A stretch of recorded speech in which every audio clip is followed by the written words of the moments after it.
Bonsoir à tous. À la une de ce journal, la plaque tournante de l'Afrique centrale a perdu son lustre d'antan. Douala est devenu au fil des ans le théâtre d'une insalubrité criarde et également de cette urbanisation galopante. L'aménagement de la capitale économique du Cameroun n'a presque aucune lisibilité aux yeux des habitants de la ville. Le gouvernement a interpellé les collectivités territoriales décentralisées sur les enjeux du développement urbain dans la ville de Douala. Les fins limiers de la douane ont découvert un important stock de stupéfiants et cocaïne, 75 kg de méthamphétamine, 75 kg de stupéfiants évalués à plus de 3 milliards de francs CFA. Le présumé propriétaire, un expatrié asiatique, ravitaillait 3 milliards de francs CFA. Le présumé propriétaire, un expatrié asiatique, ravitaillait un circuit bien huilé dans la capitale économique. Les détails, c'est à suivre dans ce journal.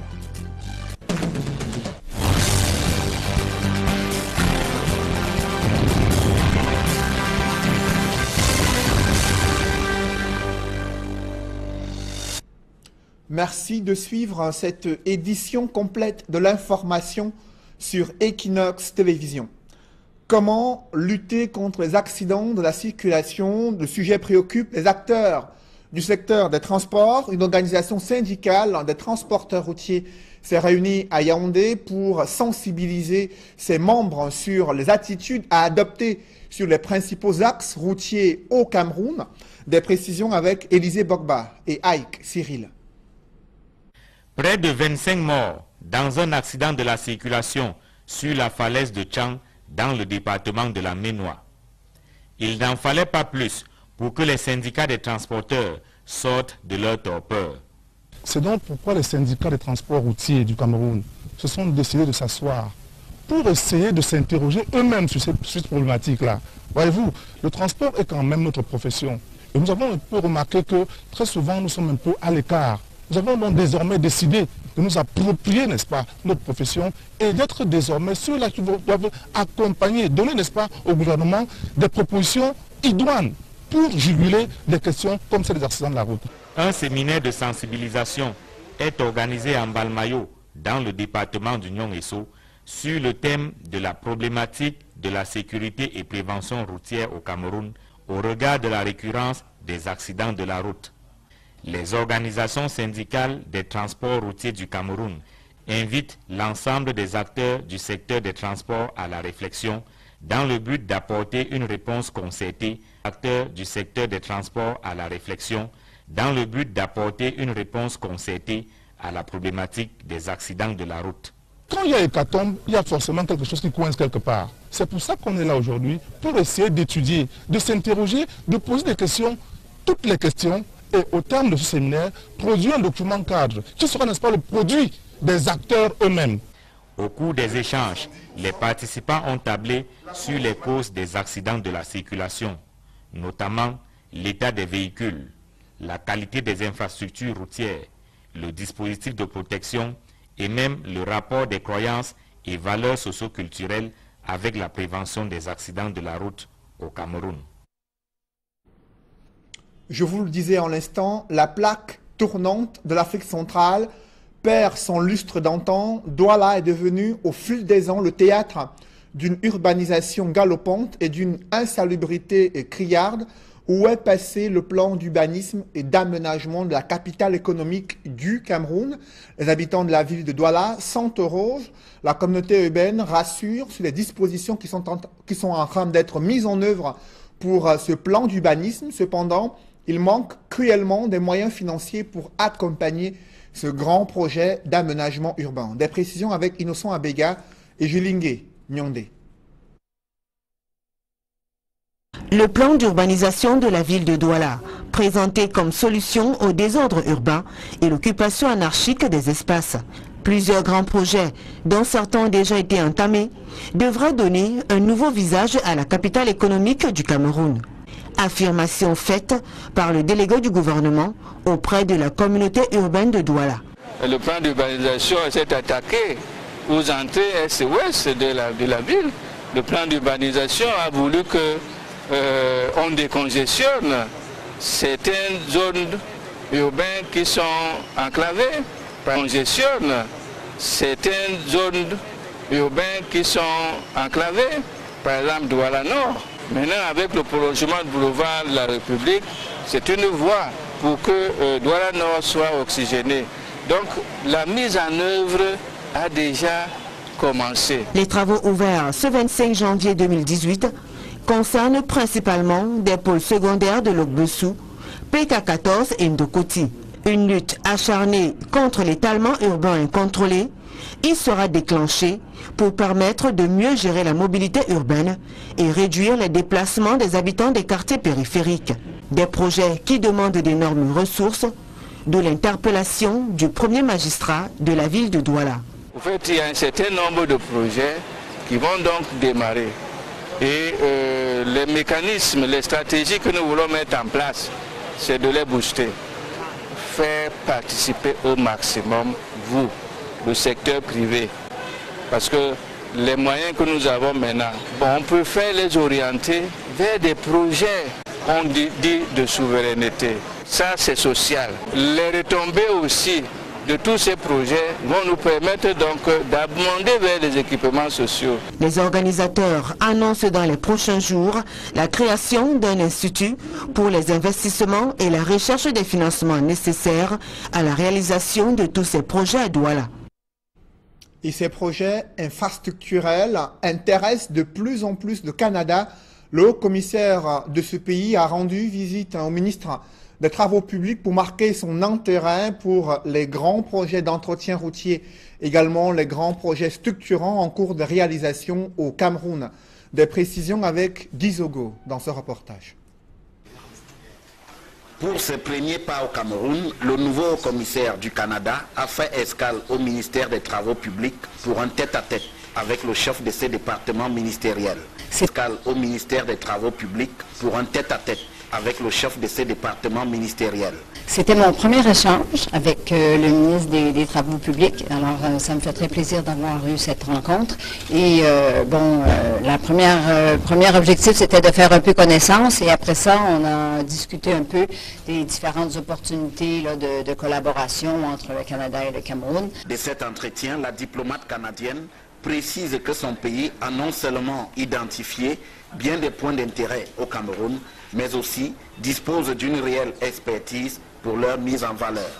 Il y a des compagnies canadiennes qui s'intéressent au Cameroun et je pense que le Canada a de l'expertise dans plusieurs secteurs qui pourraient aussi répondre à différents besoins du Cameroun. Alors. De la sorte, quelques secteurs précis, lesquels englobent l'éducation, la formation et les routes, ont retenu singulièrement l'attention des deux personnalités. On a beaucoup parlé d'éducation, de formation pour l'emploi. On a parlé évidemment des secteurs où le Canada a quand même très fort, comme les infrastructures, les routes, le ferroviaire. C'est depuis 1961 que Yaoundé et Ottawa entretiennent des relations diplomatiques, mais jusqu'ici, les chantiers canadiens sont plutôt rares au Cameroun. C'est un coup de filet qui vient d'être réalisé au port autonome de Douala. Les fins limiers de la douane ont découvert dans un conteneur plus de 75 kilos de stupéfiants dissimulés dans des cartons. Le présumé propriétaire de ces paquets de stupéfiants est un ressortissant asiatique. Il a d'abord fait croire qu'il s'agissait des paquets de préservatifs. Après un contrôle minutieux, des tests ont été effectués sur la poudre retrouvés dans ces paquets. Le chef secteur douane et ses éléments ont constaté qu'il s'agit de la méthamphétamine et la valeur de ces stupéfiants est évaluée. Il s'agit de la méthamphétamine et la valeur de ces stupéfiants est évaluée à plusieurs milliards de francs CFA. Je vous propose à présent d'écouter Jean-Marc Émian, qui est le commandant de la sous-division commerciale des magasins externes de la douane dans le secteur numéro 2 de la région du littoral. Il revient sur les circonstances de saisie de ces 75 kilos de stupéfiants évalués à plusieurs milliards de francs CFA et qui devaient être introduits dans un circuit bien huilé dans la capitale économique du Cameroun. Nous avons, avec le chef de brigade, le lieutenant Sono, on a découvert un colis issu d'un conteneur, et ce colis disait contenir des préservatifs. Par instinct et de routine, cela a attiré son attention pour essayer de voir la qualité de ces préservatifs. Grande a été la surprise de découvrir que des boules contenant une poudre blanche. Tout de suite, des soupçons se sont révélés et nous avons saisi la hiérarchie et procédé au test nécessaire de confirmer les 10 soupçons. Ce matin, encore, nous avons invité l'importateur lui-même à se présenter pour venir dédouaner urgemment ces conteneurs sans qu'il ne sache. Et nous voulions encore procéder à un test de confirmation devant lui. Une drogue, un stupéfiant, qui est impropre à la consommation, prohibée à titre absolu, et qui est même dont les services sont en charge de la lutte, dans le cadre de la lutte générale contre les stupéfiants et les drogues qui sont d'actualité. Dans le cadre de la lutte générale contre les stupéfiants et les drogues qui sont d'actualité. Dans le reste de l'actualité, l'édition 2018 des Jeux universitaires est prévue à l'université de Marois, et pour cette occasion, le gouvernement a octroyé à cette institution universitaire une enveloppe supplémentaire d'1 milliard de francs CFA pour la réhabilitation des infrastructures destinées à accueillir les athlètes, mais aussi les différentes délégations engagées pour les Jeux universitaires édition 2018. C'est ce qui ressort du dernier conseil d'administration de l'université de Marois. Des précisions avec Amadou Daïrou et Gladys Sidier. En prélude aux Jeux universitaires prévus du 4 au 11 mai 2018, l'université de Marois vient de tenir la 18e session ordinaire de son conseil d'administration. Cette institution universitaire qui abrite pour la première fois cette compétition met un point d'honneur sur les défis à relever. Naturellement, en termes de priorité, la première, évidemment, c'est l'organisation des Jeux universitaires qui apparaît comme un point important de notre plan d'action 2018. Naturellement, les autres priorités ne sont pas en place, notamment la performance des services administratifs, la performance de ce que j'en appelle nos activités académiques et de recherche, sans oublier effectivement la performance de ce qu'on appelle les activités sociales. Et pour y parvenir, une enveloppe d'un coût supplémentaire de 1,5 milliard a été ajoutée au budget de cette université, équilibrée en recettes et dépenses à la somme de 12 367 258, équilibrée en recettes et dépenses à la somme de 12 367 258 071 francs. Le nouveau site de Kongola, situé à 8 km de la ville de Marois, va servir de cadre pour cet événement. Le staff administratif, engagé à fournir les efforts dans l'organisation des Jeux universitaires 2018, promet de mettre les bouchées doubles pour garantir la sécurité des personnes et des biens.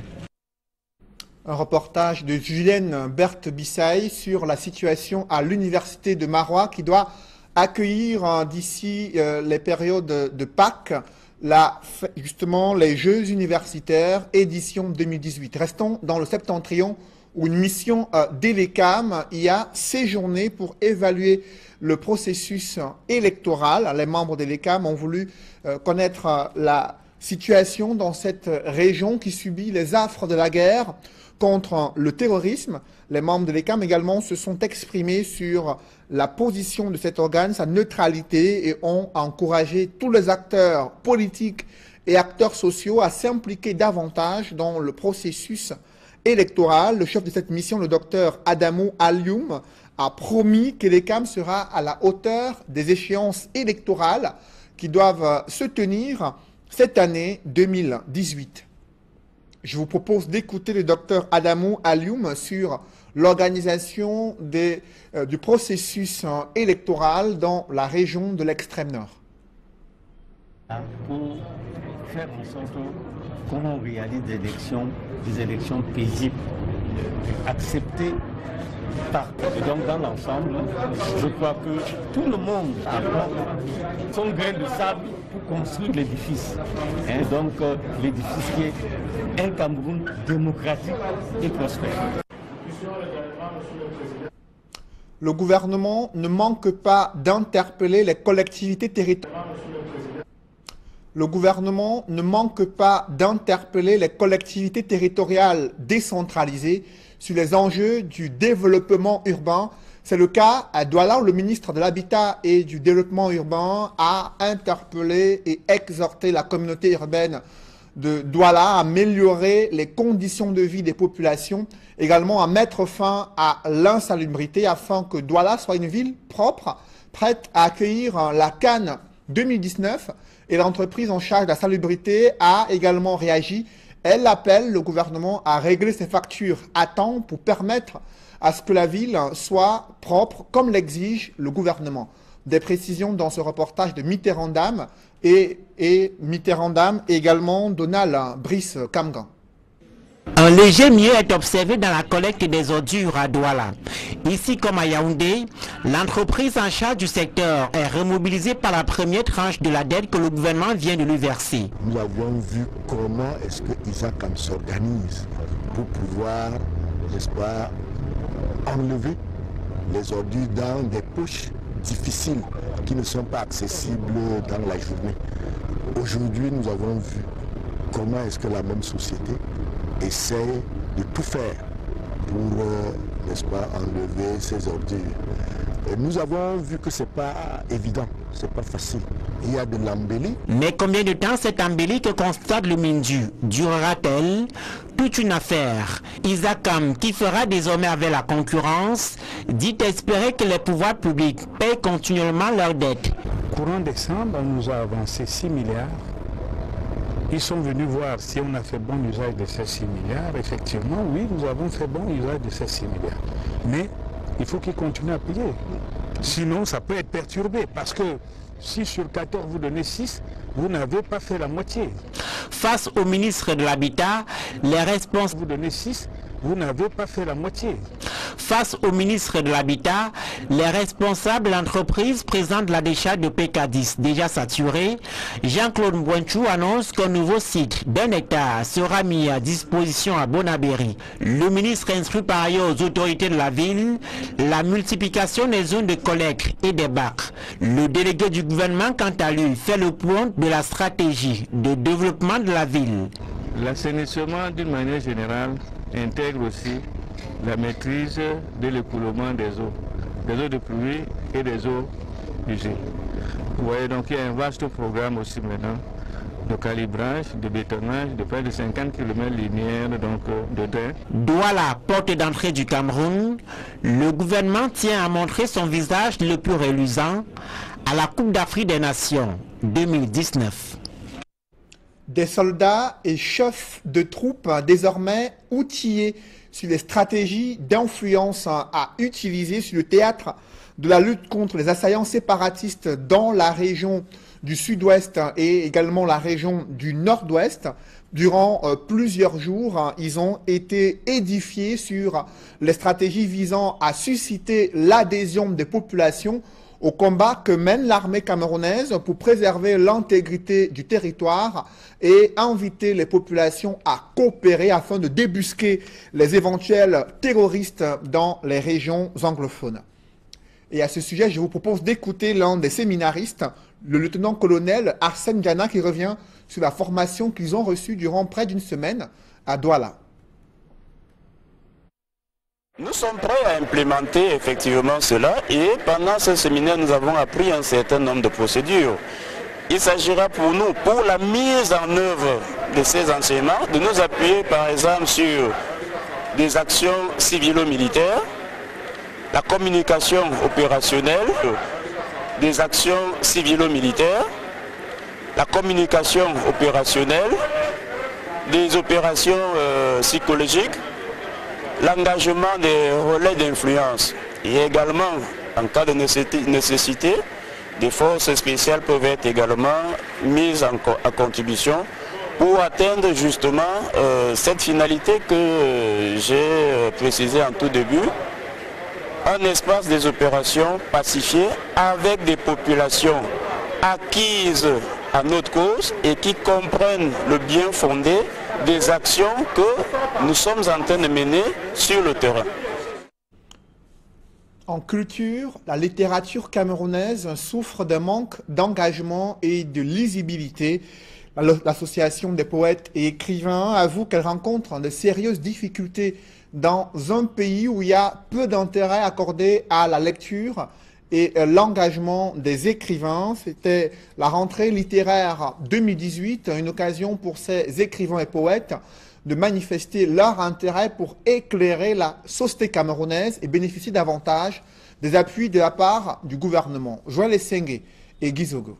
Revoici l'association des poètes et écrivains du Cameroun, APEC, celle-là même qui depuis sa création en 1960 a vu passer en son sein, avant d'éclore aux yeux du monde, des plumes de renom de la littérature camerounaise, de Louis-Marie Pouka à René Philombre, en passant par Rémi Medou Mvomo.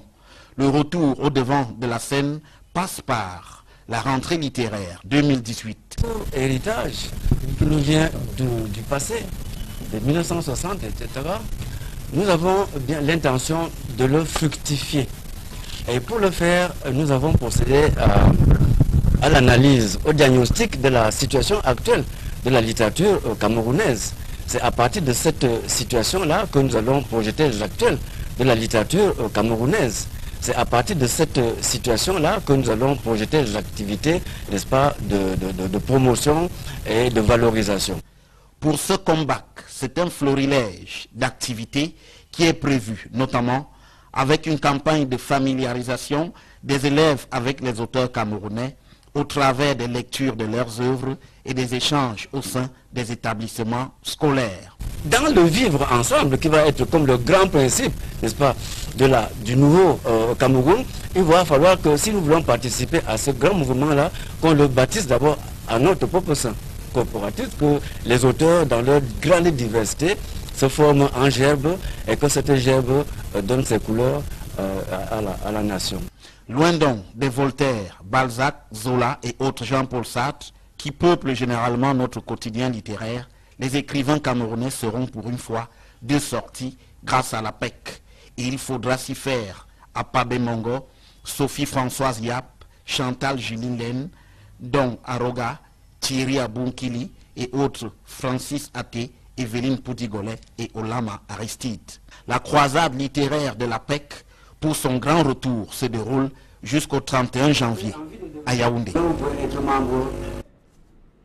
Mesdames, messieurs, c'est la fin de ce journal. Merci de l'avoir suivi. Restez sur Equinox Télévision juste après cette édition du 20h, l'émission Tendance économique et juste après le programme Horizon Sport présenté par Étienne Pascal Azégué. Bonne soirée sous cette même antenne.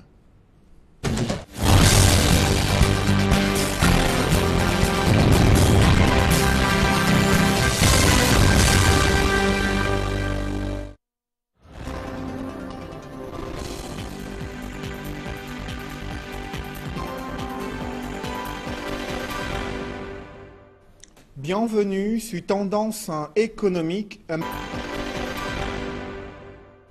Bienvenue sur Tendance économique, un magazine de reportage et d'analyse des enjeux de la croissance économique sur le continent africain.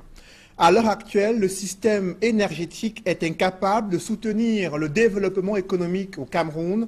Pourtant, le pays dispose d'un potentiel hydroélectrique considérable et des ressources importantes en matière d'énergie renouvelable. Cependant, le déficit énergétique ne cesse de se creuser entre l'offre et la demande. La problématique énergétique concerne plusieurs pays d'Afrique subsaharienne depuis de nombreuses années. Pourquoi ces politiques publiques en matière d'énergie sont inefficaces pour permettre à l'Afrique de s'industrialiser? Pour en parler ce soir, je reçois sur ce plateau Serge-Henri Kelbet. Bonsoir. Bonsoir, Monsieur Noufeli. Vous êtes ingénieur spécialiste des questions énergétiques sur le continent africain et vous suivez de près l'actualité sur les projets énergétiques au Cameroun. Vous savez que dans le cadre du DSE, le document de stratégie pour la croissance et l'emploi, le Cameroun ambitionne de pouvoir porter les capacités de production d'électricité à 3000 MW d'ici 2020. On est à 3 ans de cette échéance. Quelle est votre évaluation du programme énergétique du Cameroun? Oui, déjà, je voudrais dire bonsoir à tous les téléspectateurs, n'est-ce pas, de Equinox Télévision. C'est un plaisir pour moi d'être là ce soir pour éclairer, n'est-ce pas, l'opinion nationale et internationale. Il faut dire très honnêtement que actuellement, le Cameroun dispose d'environ 1350 MW d'énergie. Et si vous voyez, s'il faut atteindre 3000, vous n'avez qu'à faire 1350 moins le reste. Vous voyez qu'il nous faut encore atteindre 1700 MW d'énergie. Et je ne sais pas si le Cameroun a les moyens, n'est-ce pas, en 2 ans ou 3 ans de produire 1700 MW, ce qui me semble, n'est-ce pas, d'office impossible. Comment expliquer 3 ans de produire 1700 MW, ce qui me semble, n'est-ce pas, d'office impossible. Comment expliquer cette situation alors qu'on a élaboré tout un document de stratégie pour la croissance et l'emploi dans lequel des orientations claires avaient été indiquées concernant le sous-secteur de l'énergie avec des projets précis et des actions à mener pour atteindre ces 3000 MW d'ici l'horizon 2020? Écoutez, ce sont des annonces des politiciens. Les politiciens ont leur vision et puis la réalité est là, elle est tout autre. Il faut dire que lorsque vous voulez mettre un projet énergétique, n'est-ce pas, en marche, il prend du temps. Vous avez des études, vous avez la recherche de financement et ensuite vous avez l'exécution.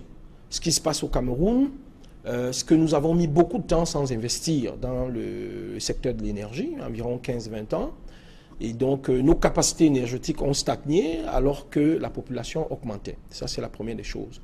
La deuxième des choses, il faut dire qu'il y a des facteurs exogènes, hein, tels que tout ce qui peut être comme guerre, qui peut être comme projet d'ajustement structurel, qui peuvent empêcher, n'est-ce pas, un État, n'est-ce pas, d'atteindre les objectifs qu'il se fixe en matière d'énergie.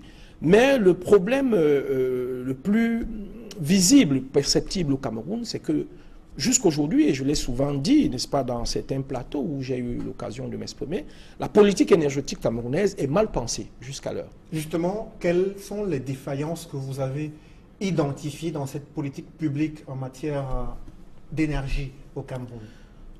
Écoutez, on peut les énumérer, on peut égrener tout le chapelet des petits manquements, mais je suppose que ces politiques sont pensées et proposées en très haut lieu, c'est-à-dire que ce n'est pas le chef de l'État qui réfléchit sur la politique énergétique, il y a des spécialistes qui le font. Mais il faut dire quand même que pour un pays comme le Cameroun, qui a un potentiel hydroélectrique comme celui que nous avons, mais il faut dire quand même que pour un pays comme le Cameroun, qui a un potentiel hydroélectrique comme celui que nous avons, et qui n'exploite que 5% à l'heure actuelle de son potentiel hydroélectrique, qui est estimé à plus de 20 gigawattheures, c'est quand même regrettable de constater que c'est un secteur des énergies renouvelables qu'on n'a pas, n'est-ce pas, assez développé. Il faut préciser que le président de la Banque africaine de développement a fait savoir qu'environ 10 millions de Camerounais n'ont pas accès à l'électricité jusqu'à cette heure. Tout à fait. Et je pense que selon les statistiques aussi du ministère de l'eau et l'énergie, nous avons sensiblement 10 000 à 11 000 localités encore non électrifiées. Et tout simplement parce que, à mon avis, hein, je pense que le Cameroun, avec les atouts qu'il a, devait régionaliser son énergie. C'est-à-dire, nous avons des gisements énergétiques qui ont été identifiés. On ne peut pas dire que nous allons produire en Gaoundéré 75 MW sur le barrage de Warak pour aller fournir l'énergie à Kousséri. Il faut s'imaginer Gaoundéré et puis le Nigeria à côté. Je crois que le chef de l'État, dans son discours à la nation du 31 décembre 2016, a essayé de restituer un peu le Cameroun et de voir les opportunités que le Nigeria offre. Il est plus opportun pour le Cameroun de, n'est-ce pas, étaler une politique énergétique qui lui permet d'avoir moins de pertes et d'être plus efficace. Justement, il y a quelques projets qui sont en cours de réalisation. L'un qui fait beaucoup parler de lui, c'est l'aménagement hydroélectrique de Lompangar. La mise en eau du barrage réservoir est effective depuis près d'1 an à présent. Et le président de la BAD, la Banque africaine de développement, était au Cameroun pour annoncer la construction d'une centrale hydroélectrique au pied de ce barrage qui va produire 30 mégawatts et qui va, selon lui, permettre de donner de la lumière à peu près de 150 localités. Est-ce que ce n'est pas et qui va, selon lui, permettre de donner de la lumière à peu près de 150 localités? Est-ce que ce n'est pas une régionalisation, justement, de ce dont vous êtes en train de parler? Non, la régionalisation dont je parle n'est pas celle-là. C'est-à-dire qu'il faut utiliser le potentiel énergétique de chaque région pour permettre à cette région de se développer. C'est-à-dire que quoi? Si, par exemple, à l'ouest, on trouve qu'on peut, on a identifié des pôles éoliens où on a des vitesses de vent supérieures à 6 mètres secondes, on peut faire l'éolienne pour peut-être les hauts plateaux. On peut peut-être installer le solaire pour l'extrême nord ou pour des parties bien ensoleillées. On peut utiliser la côte, n'est-ce pas? Le Cameroun a environ 350 km de côte entre Kribi, Limbé et même ici dans le littoral, où on peut renforcer n'est-ce pas, le potentiel énergétique par l'éolien. Pour revenir à Lompangar, moi je dirais que très honnêtement, Lompangar c'est un projet, à mon avis, je continue à le dire, mais l'histoire peut-être me donnera raison, c'est un projet foireux.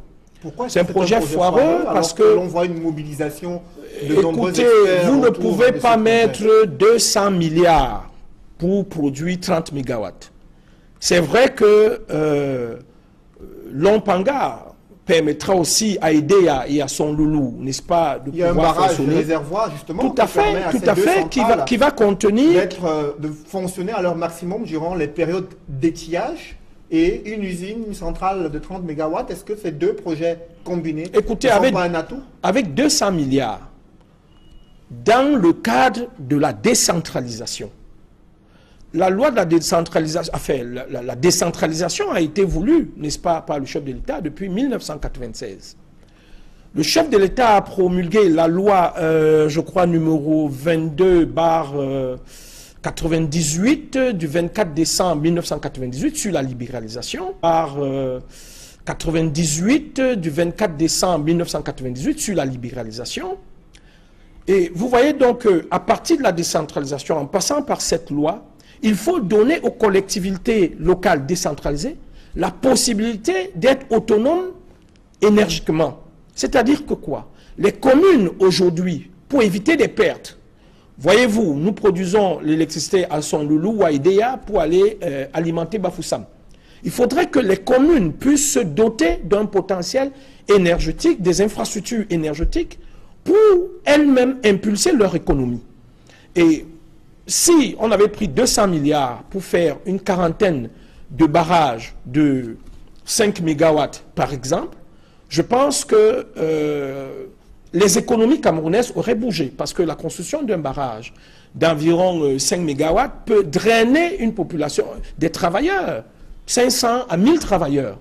Donc derrière ce barrage, vous développez des pôles économiques déjà avant la livraison du barrage. Justement, je vous propose et pour chuter sur la menace terroriste que nous vivons actuellement, il faut avoir des énergies décentralisées de manière à ce qu'on ait des systèmes redondants. C'est-à-dire, si on a un problème au niveau des DEA, que les villes environnantes qui ont leur propre barrage ou leur propre installation de production d'électricité puissent continuer à fonctionner sans dépendre de la grosse infrastructure. Justement, le secteur électrique au Cameroun présente des difficultés d'ordre technique et structurel selon la Banque africaine de développement sur le plan technique.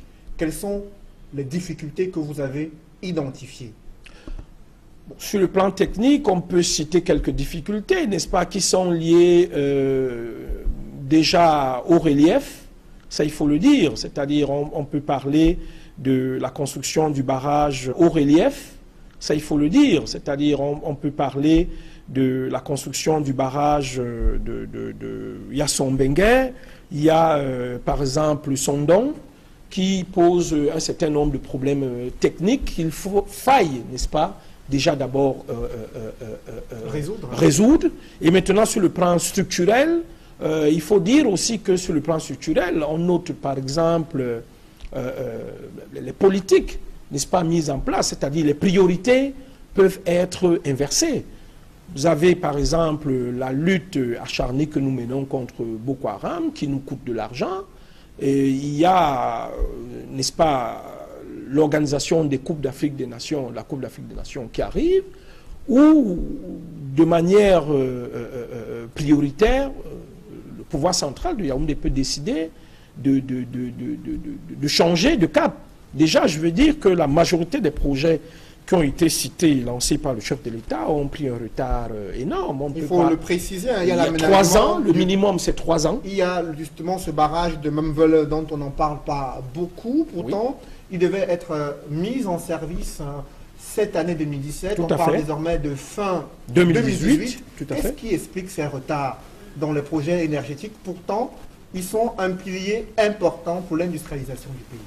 Oui, la plupart de nos infrastructures ne sont pas réalisées par des fonds camerounais. Il faut lever des fonds et je pense tout simplement, comme d'autres infrastructures, on ferait peut-être un petit crochet pour parler des différents stades qui vont habiter la Cannes. C'est des problèmes financiers. Et je ne pense pas que c'est des problèmes de ressources humaines en tant que telles. Tout part de l'argent et de l'intérêt que ceux qui impulsent, n'est-ce pas, l'idéologie de construire un tel ou tel barrage dans une zone 1, dans leur tête. Parce que j'estime que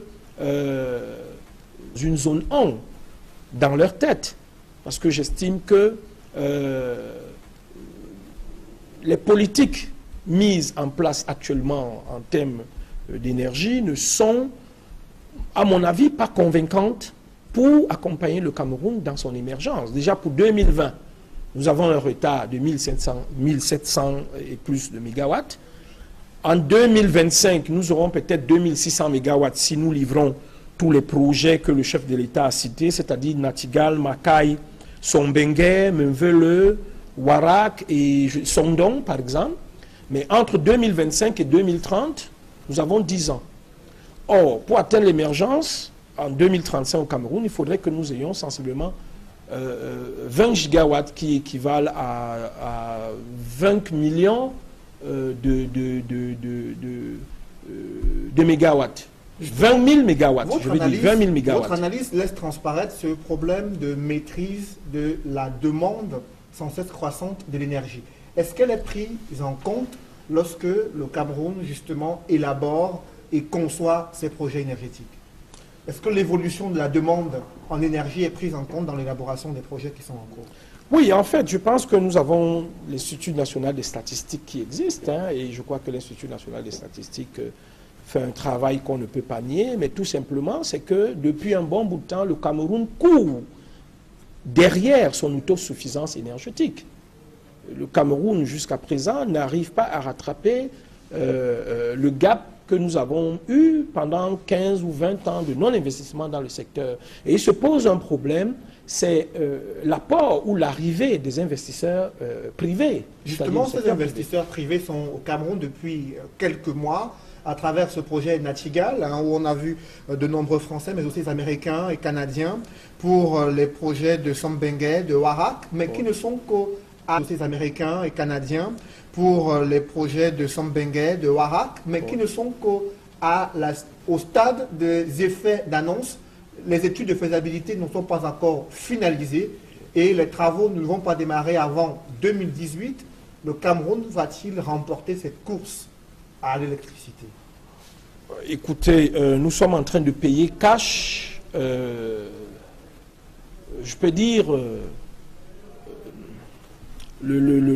la déclassification de la priorité énergie.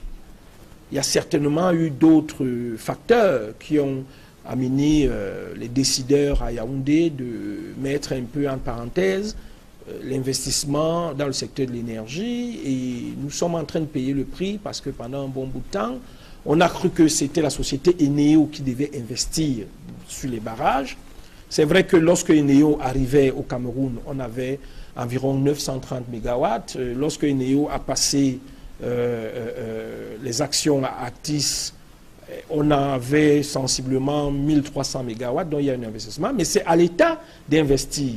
L'État n'ayant pas de moyens devrait mettre en place des mesures incitatives pour attirer plus d'investisseurs. Moi, j'ai vu les futurs, n'est-ce pas, investisseurs du barrage de Natigal à l'agence de promotion des investissements qui avaient l'air tout heureux, n'est-ce pas, du fait que certaines exonérations leur ont été accordées, mais ce n'est pas très intéressant. Voyez-vous ce qui se passe au Sénégal, parce que le Sénégal aussi a sensiblement le même problème que le Cameroun en termes d'énergie. Mais là-bas, les mesures incitatives sont plus alléchantes. Alors, quelles sont les mesures incitatives, selon vous, qui peuvent permettre, encourager davantage l'attraction des investissements directs étrangers dans le secteur de l'électricité? Voilà. Avant d'y arriver, je voudrais préciser que le retard du Cameroun se fait ressentir sur les... Voilà. Avant d'y arriver, je voudrais préciser que le retard du Cameroun se fait ressentir sur les pays de sa taille, c'est-à-dire en termes de population et au niveau de son économie. Lorsque vous prenez les pays comme le Ghana, l'Éthiopie, la Côte d'Ivoire, tous ces pays ont dépassé, à l'heure où je parle, les 2000 MW. Il y a déjà ça qu'il faut mettre sur la balance, tout simplement parce que les priorités ont été données. Bon. Maintenant, pourquoi est-ce que le Cameroun n'octroie pas les mêmes avantages ou les mêmes mesures d'incitation que les pays comme le Sénégal, qui petit à petit sont en train de sortir de cette catastrophe énergétique? Je pense tout simplement que nous voulons le beurre et l'argent du beurre. Lorsque vous êtes en difficulté, il faut pouvoir demander à l'aide en disant à celui qui vous aide, voici ce que je vous donne comme garantie.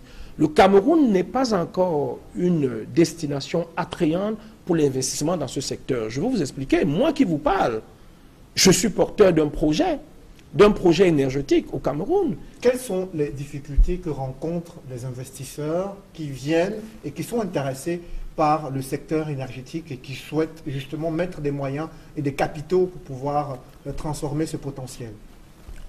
La loi du secteur de l'énergie, dans le secteur de l'énergie, les textes et recueils ont été promulgués en 1998 par le chef de l'État. Ça veut donc dire que le secteur privé a carte blanche pour investir.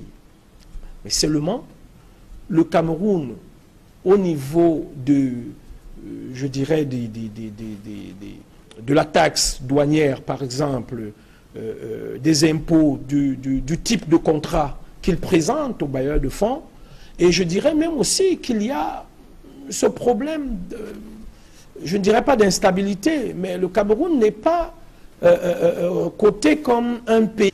Je ne dirais pas d'instabilité, mais le Cameroun n'est pas coté comme un pays vert, où il faut investir, pensant entrer dans ces fonds sur 30-35 ans. C'est le climat des affaires qui est... Très lourd. Très lourd. Je vous disais tantôt que moi-même, je suis porteur d'un projet qui est carrément aux abois, c'est-à-dire le climat des affaires voulu par les opérateurs économiques dans le sens de son assainissement n'est pas celui que les opérateurs économiques souhaitent avoir comme outil de travail.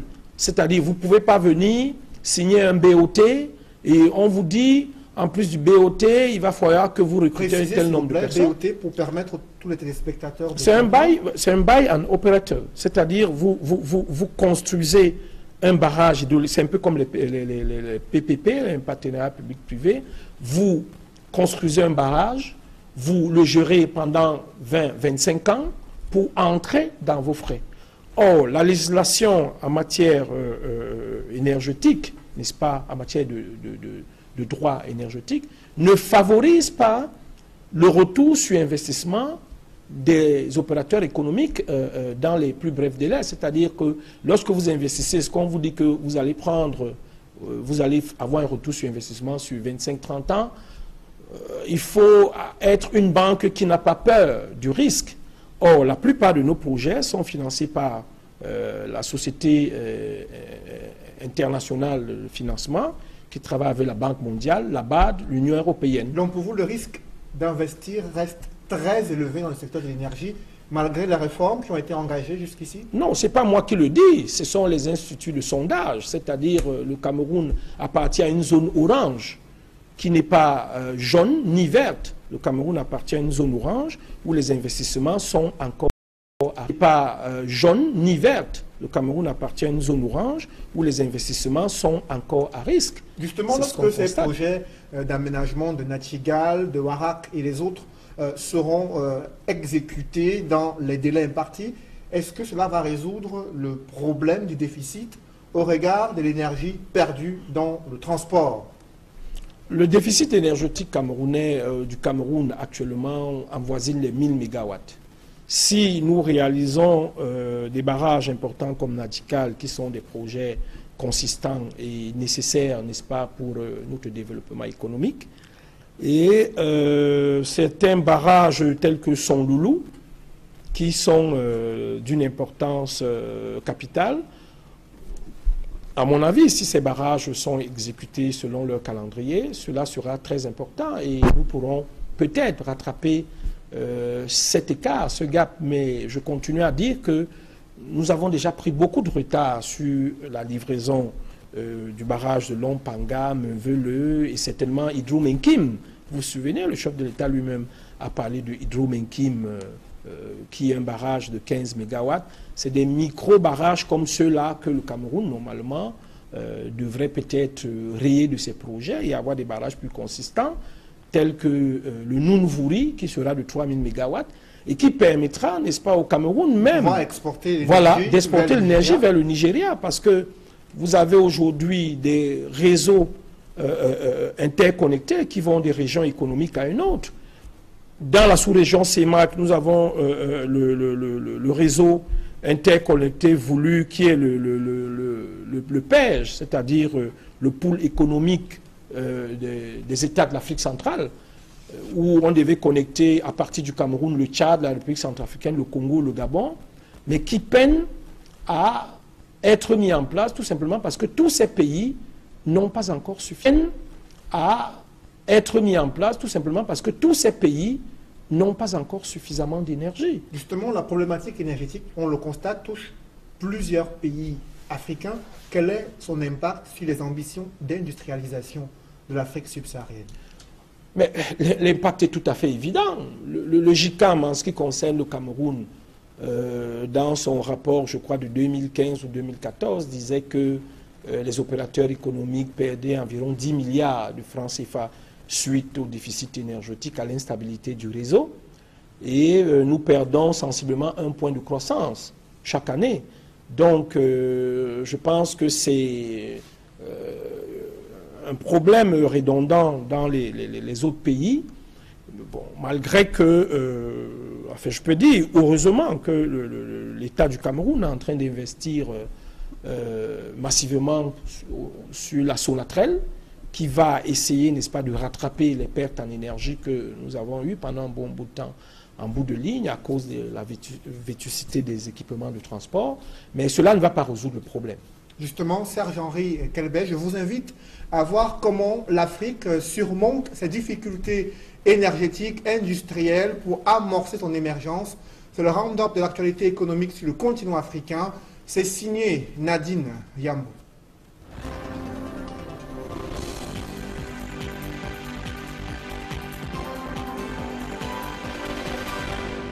Au Cameroun, le marché de l'huile de palme connaît de sérieuses tensions inflationnistes. Le prix de l'huile de palme brute pourrait passer à 900 francs CFA.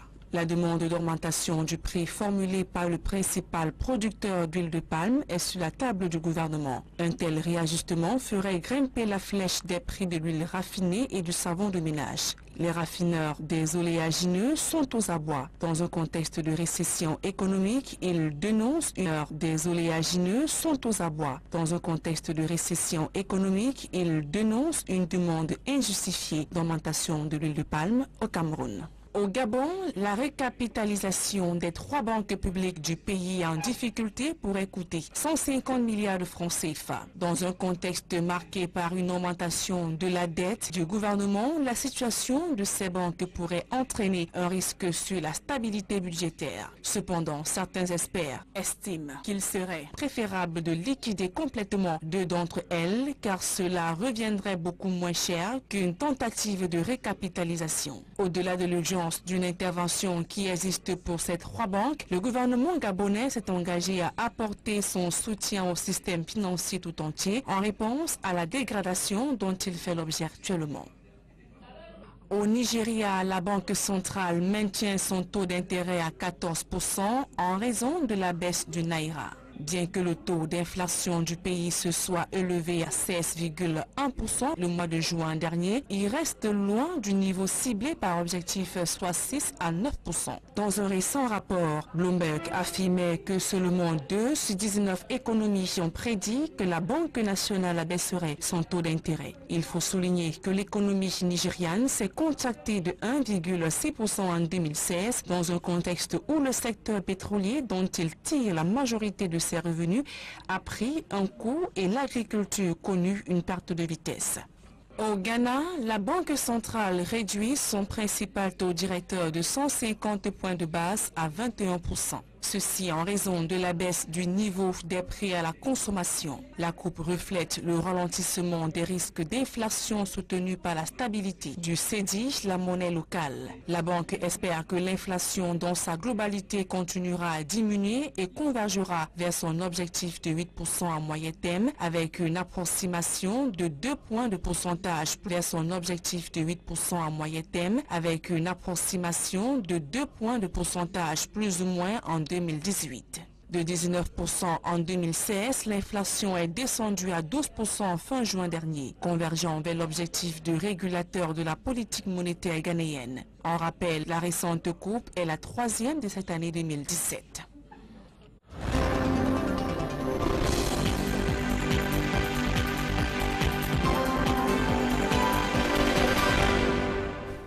Si vous nous rejoignez à l'instant, vous suivez Tendance économique consacrée aux défis énergétiques auxquels est confrontée toute l'Afrique subsaharienne. Sur ce plateau, avec nous, un ingénieur spécialiste des questions énergétiques sur le continent africain, Serge-Henri Kelbet. À côté de ce potentiel hydroélectrique du Cameroun et qui nécessite de lourds investissements, il y a d'autres modèles d'énergie renouvelable qui restent encore sous-exploités, à la fois au Cameroun et dans de nombreux pays africains. Quels sont les enjeux de l'appropriation des énergies renouvelables en Afrique? Oui, déjà, il faut dire que l'hydroélectricité aussi est une énergie renouvelable. C'est une énergie renouvelable. Peut-être beaucoup de gens ne le savent pas, mais c'est aussi une énergie renouvelable. Je pense aussi que l'Afrique jouit quand même d'un potentiel énergétique incommensurable. Parce que je regardais encore sur une carte, le Maroc, avec son projet Nour 1, 2 et 3, qui produira 720 MW en panneaux solaires, va commercialiser l'électricité en Espagne. Et donc, vous voyez que c'est, n'est-ce pas, des niches, des pôles énergétiques comme ça qu'on peut récupérer pour faire rayonner le potentiel africain. Et il y a aussi l'Algérie qui est en train de faire une centrale solaire, je crois de 230 MW, à côté d'Algérie qui est en train de faire une centrale solaire, je crois de 230 MW, à côté de nous, pas très loin, nous avons le Rwanda, qui a déjà terminé sa station solaire de 10 MW. Vous voyez un pays comme le Rwanda qui sort de plusieurs années de guerre, mais qui essaye, avec les ressources qu'elle a sur place, s'approprier ces ressources pour pouvoir faire avancer son économie. Nous avons aussi le Sénégal, que je citais tout à l'heure, qui a opté pour ces énergies. Non, très honnêtement, monsieur Noufeli, je pense que le Cameroun a tout pour être un pays industrialisé énergiquement. Quand je le dis, je pense à une ville où j'ai eu affaire à passer un bon bout de temps mes études, c'est-à-dire j'ai été au Québec pendant très longtemps et rien que la société Hydro-Québec est un joyeux, un fleuron pour la province du Québec et le Canada fédéral. Justement, mais le secteur privé camerounais, est-ce qu'il a une place, est-ce qu'il réussit à avoir une place dans ce secteur énergétique où de nombreux investissements sont attendus et de nombreux projets qui nécessitent moins de financement et qui ont une portée plus grande? Justement, j'y arrivais, c'est ce que je voulais vous dire, c'est que au Canada, on produit de l'énergie à Québec et il est vendu aux États-Unis, il est vendu à d'autres provinces. Au Cameroun, nous avons le deuxième gisement sur le bassin du Congo de biomasse, le deuxième potentiel. Et donc, je pense que c'est des niches où le secteur privé peut être amené n'est-ce pas, à investir. Moi, j'ai été au FER, le Fonds d'électrification rurale, qui est sous tutelle de l'Agence d'électrification rurale. Au FER, vous avez beaucoup de projets ruraux identifiés où le secteur privé pourrait, n'est-ce pas, beaucoup de projets ruraux identifiés où le secteur privé pourrait, n'est-ce pas, s'investir pour développer des économies locales. Mais seulement, comme je viens de le dire, la législation et les mesures d'accompagnement ne sont pas assez incitatives. Moi, je suis porteur d'un projet qui est en train de mettre la clé sur le paillasson. Et pour quelle raison? Des factures impayées, l'incompréhension peut-être des pouvoirs publics à ce type d'énergie, c'est-à-dire nous sommes restés dans les vieux schémas où il faut tout mettre dans les énergies, l'énergie renouvelable hydroélectrique. Mais c'est vrai que au ministère de l'eau et de l'énergie, nous avons déjà une direction de la maîtrise de l'énergie et des énergies renouvelables, mais à mon avis, on ne ressent pas encore la pertinence ou l'importance de cette direction qui, n'est-ce pas, devrait, à mon avis, essayer de regrouper un certain nombre d'acteurs du secteur privé spécialisés dans les énergies renouvelables qui peuvent, n'est-ce pas, apporter un petit sourire, un peu de lumière à ces villes qui ont tout pour réussir, telles que Garigombo, que je connais très bien, qui est à l'est, à la frontière du Cameroun et de la République centrafricaine. C'est des villes magnifiques, mais qui n'ont même pas un générateur de 3 kW, par exemple. Or, dans ces zones, on peut explorer la biomasse parce qu'il y a des grands gisements de forêts dans ces zones. L'Est, n'est-ce pas, regorge quand même d'une forêt importante. Merci Serge-Henri Kelbet. Je rappelle que vous êtes ingénieur spécialiste des questions énergétiques sur le continent africain. Mesdames, messieurs, c'est la fin de cette émission. Merci de l'avoir suivi. Rendez-vous dans une semaine pour une nouvelle édition. Mesdames, messieurs, c'est la fin de cette émission. Merci de l'avoir suivi. Rendez-vous dans une semaine pour une nouvelle édition de Tendance économique.